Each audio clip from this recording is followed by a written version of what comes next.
It is such a rare occasion that notable filmmakers would direct an animated feature. Sure, we do have Steven Spielberg with The Adventures of Tintin in 2011, and Guillermo del Toro's finally making his passion stop-motion Pinocchio project for Netflix. But if there's one filmmaker that has a fan base, especially when he does animated features, is Wes Anderson, best known for directing The Royal Tenenbaums, Moonrise Kingdom, and his Oscar-winning film The Grand Budapest Hotel. Before he did Grand Budapest and Moonrise Kingdom, in 2009, he directed his first animated feature, Fantastic Mr. Fox, which earned 2 Oscar nominations for Best Animated Feature and Best Original Score, which both lost to Pixar's Up. As for my thoughts on it, it's alright. Sure, I understand his directing style and great use of stop motion, is that some of the characters didn't stand out for me. 9 years later, he decides to direct his second stop-motion animated feature, but this time as an original film, which also earned the film both nominations again for Best Animated Feature and Best Original Score, Isle of Dogs. Anderson's new film is set in the city of Nagasaki, Japan. The mayor of the city, Kenji Kobayashi, has decided to banish dogs in the city due to a flu they have that can actually track humans with the disease, and all the canines were sent to Trash Island.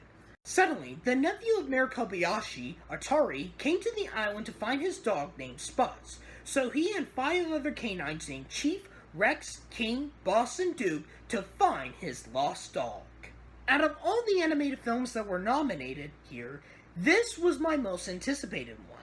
Not only that I was a fan of Anderson's previous film, but also that this is an original animated feature, something that's been ignored by today's Hollywood standards for animated features, as we get nothing but sequels and adaptations, especially this year. And the result for me was good, but not great reception for me. When this film really shines, it's the execution on a city with banished dogs from the spread of their disease to humans. It's a good concept here, and with the use of social commentary, that the mayor and his administration has a plan to replace the dogs. Also, how can I not talk about the animation here, since stop-motion films like this and hand-drawn ones like Mirai are not getting respected nowadays, since they want to watch animated films that are nothing but CGI, even if a lot of them are cartoony garbage. I mean, Wes Anderson knows how to do his directing style, even for an animated feature, which might be confusing for first-timers, but if you learn about Anderson, then you will get to know his kind of aspect.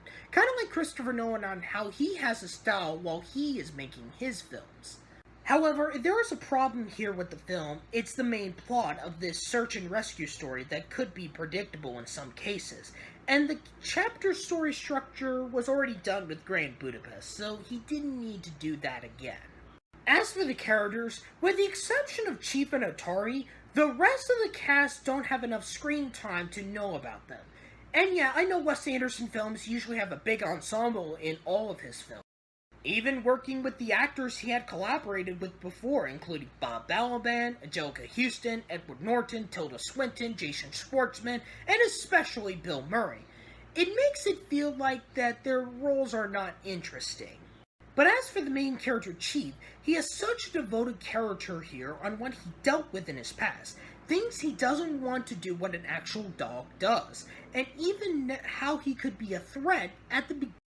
But once Atari lands in Trash Island, his character changes as it progresses, especially when he and Atari get separated from the other 4 dogs. But I wouldn't go much into here for spoiler reasons. In terms of the results here, I think Isle of Dogs is about the same as average as Fantastic Mr. Fox.